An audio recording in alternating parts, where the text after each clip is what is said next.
Hey everyone, welcome to News to Astonish, where we discuss comic book related media and more. I'm your host Ronnie, and it's a different setting right now.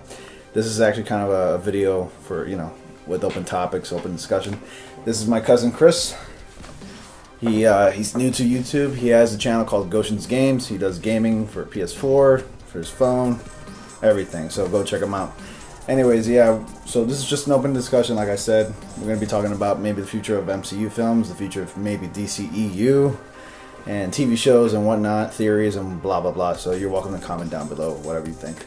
So yeah, what do you want to start it off with? Let's start with MCU. That's a little bit easier for me. Yeah, MCU is kind of easier for me too. I'm a Marvel guy. I could never really, to be honest, I could never really get into DC.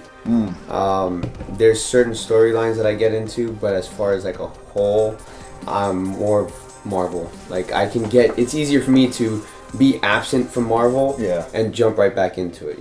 Yeah. Where DC, they do so many reboots and so many different things. And rebirths and reboots. Yeah, I can't. A lot of stories contradict each other. Marvel is also, known for doing that too. But the other thing with Marvel is the characters are more relatable. Yeah, they are, and they're not godlike like DC. That's the other problem. Yes, yeah. That is the other problem. They have some compelling stories. Don't get me wrong, and I do like DC, but I do have a preference over Marvel. I'm not saying that they're better in any way, but it's just a preference. There's kind of a difference. I'm not saying DC sucks, and I want DC to be good, but that's how I feel. And I think a lot of people feel that way because let's be honest. When you grow up, one of the first superheroes that you hear about growing up is Superman, right? Right, exactly. And then after that comes Batman. Yeah. And then from there you tend to get into like X-Men and all that other stuff. So, growing up, I grew up with Superman. Yeah. But as I got older, and especially in the 90s with the 90s shows, X-Men and all that stuff was bigger. Yeah. That's what just made it more for Marvel for me. So yeah, I get it. For me, actually, it was a DC character.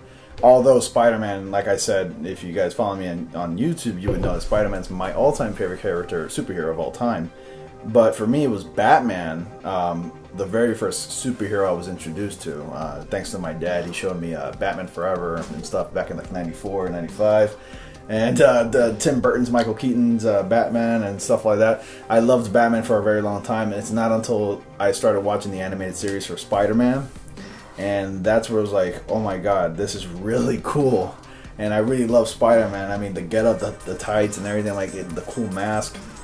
Spider-Man has been my favorite ever since, even since the original Sam Raimi films, the '94 animated series, and I even love the animated series from Batman, with Kevin Conroy and Mark Hamill, the voice of the Joker, who I still think is the best Joker.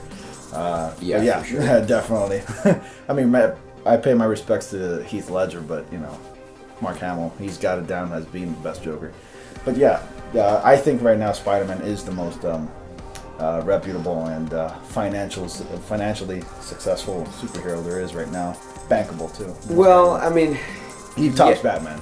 Yes and no, because when the MCU came out, it changed everything.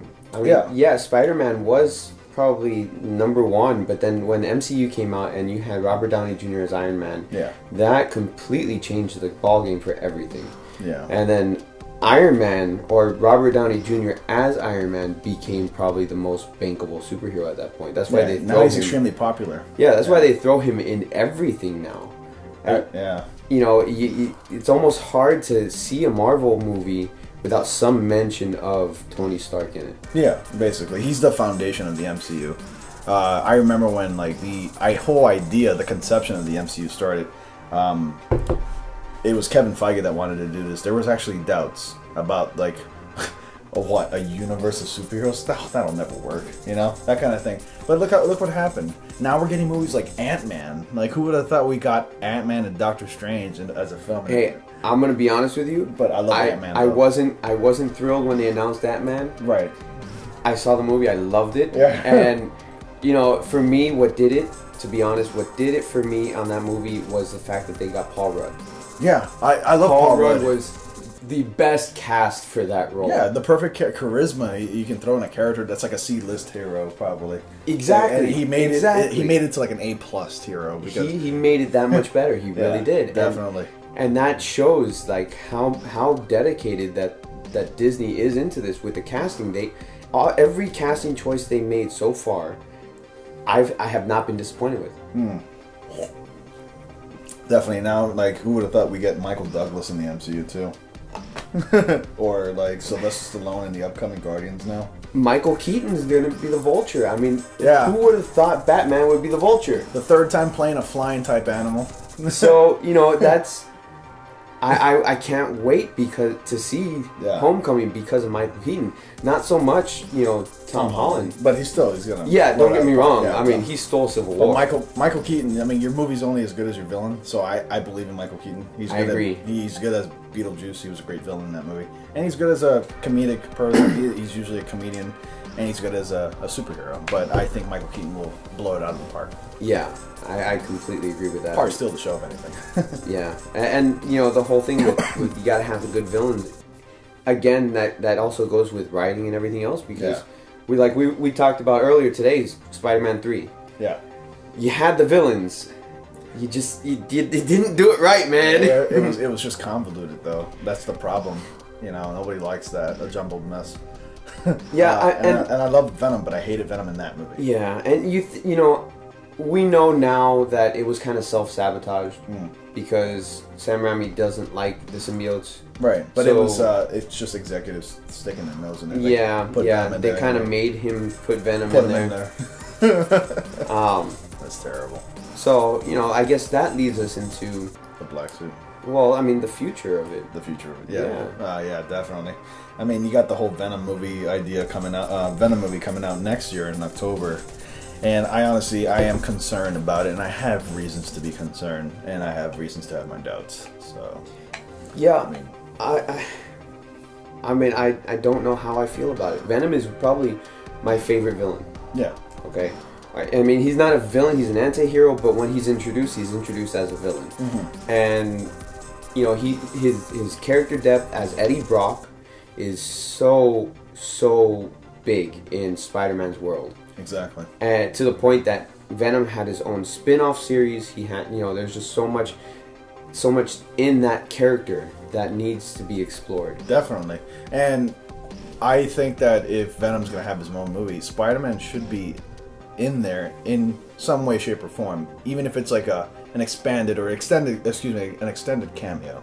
Maybe 15 minutes, 20 minutes of him appearing here and there. Almost how Batman was in Suicide Squad? Basically, yes, because those villains are established thanks to Batman. They're a part of Batman's life, just like Spider-Man doesn't have to be the central character of Venom because it is a Venom film and it's following Venom, Maybe you can have Spider-Man as like the antagonist, even though he's not, like show up trying to stop Venom from committing his crimes and stuff like that. But, only see Venom's point of view. Because as much as I know, Venom is a conflicted character who blames Spider-Man for everything. Venom thinks that like his innocence was taken away because of Spider-Man ruining his life. When in actuality, it's just Eddie Brock having a twisted perspective of what's right, basically. Yeah, and the symbiote twisted that even further because that's one of the things that some people don't know about Venom is that Venom. He's not a full-on symbiotic merge between the two, between the symbiote and the host. Right. Neither was Peter Parker as the Black Suit Spider-Man. Right. Carnage is a complete merger of the two. That's why when they speak, or when Carnage speaks, he says "I." When Venom speaks, it's "we." We. Yeah. And that's something that people don't realize and. That's because the symbiote's constantly fighting with Brock's subconscious. Yeah, Brock still has a little bit of his humanity in there. Unlike Cletus Cassidy, he's a psychotic murderer, and he's lost all sanity, and he gave in to the power of the symbiote. Yeah, basically. And again, that's something that needs to be explored in a Venom movie if they're gonna, if they are going through with this. Now that I think about it, Venom should have addressed himself like that as we in the Spider-Man 3 movie. Yep. I actually would have loved to see that at the very least. Yep. But they failed to do that too. I mean, one of the things too is, it's rumored that it's gonna be a rated R movie. Yeah. If it is, I don't know if they would allow Tom Holland to be in that movie. Tom Holland would be interested. I know he would be interested, but I don't know if they would allow him to, because they might be afraid that it might tarnish the Spider-Man that they're trying to establish now. Well, regardless if he's not in the movie, I mean, it's still his character. Like, it's still a Spider-Man character. It's associated. I know. But then again, it's not associated with the MCU, so... I know, and that's what makes it weird, because kind of a double-edged sword. Right now Spider-Man is, regardless of the talks that they're doing, at the end of the day, money talks, and depending on how Spider-Man banks is going to determine whether he's going to remain in the MCU or not. Definitely. I really hope he... Well, I'm sure he will remain... I mean, like I said before, Spider-Man is a very bankable character. He does make up... His movies sell really well.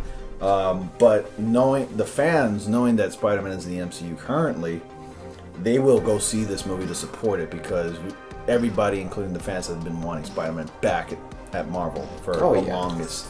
So this movie will sell out and make a lot of money. And Sony will see, is like, hey, we got to keep this character. I'm sure it will. I mean, and there's so much coming out this year that it's just... We got 3 Marvels.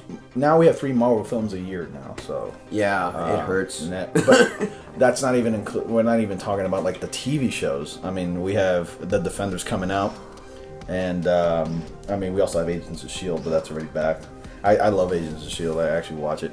And we also have the new Inhumans premiering this September. The first 2 episodes are going to premiere in IMAX this September, and then the rest will be on ABC. And that is unprecedented. That'll be the first show ever to do something like that, where they premiere the first 2 episodes in theaters in IMAX. So and they're going to be 2 hours long, I believe. Each? Yeah. So, like, movie length, practically. No commercial breaks. Well, I mean... That'll be something. Yeah, hopefully it'll do well. I mean, the only problem I have with Marvel right now is they're getting too greedy. In the sense that they're splitting them up between all the different networks, yeah. Well, they're going to have problems putting them together then, and that's exactly one of the biggest problems. That's the problem that CW had when Supergirl was on CBS. Right. They wanted to do that crossover with Flash. Right.